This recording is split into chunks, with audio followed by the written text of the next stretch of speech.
নিউজিল্যান্ডে শিক্ষক বিশেষ করে প্রাথমিক স্কুলে চাকরির চাহিদা তৈরি হয়েছে। দেশটি এখন দেশের ভেতর তো বটেই, পৃথিবীর বিভিন্ন দেশ থেকে যোগ্য দক্ষ শিক্ষকদের স্কুলে চাকরি নিতে উৎসাহিত করছে। বিদেশি শিক্ষকরা নিউজিল্যান্ডের গ্রিন লিস্টে অন্তর্ভুক্ত হওয়ার ফলে রেসিডেন্ট পারমিটের জন্য আবেদন করতে পারার সুযোগও তৈরি হয়েছে। তাহলে কোন কোন সাবজেক্টের শিক্ষকদের চাহিদা বেশি নিউজিল্যান্ডে? সবচেয়ে বেশি চাহিদা বিজ্ঞান, প্রযুক্তি ও গণিত বিষয়ের শিক্ষকদের।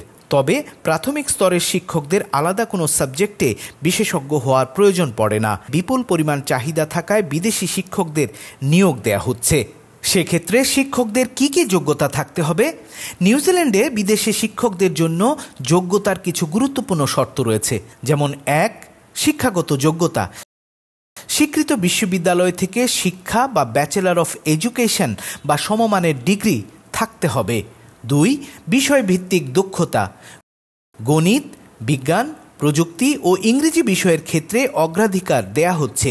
এসব সাবজেক্টের ভালো শিক্ষকদের চাহিদা কেবল নিউজিল্যান্ড নয়, সারা বিশ্বেই বেশি। নিউজিল্যান্ডও তার ব্যতিক্রম নয়। 3.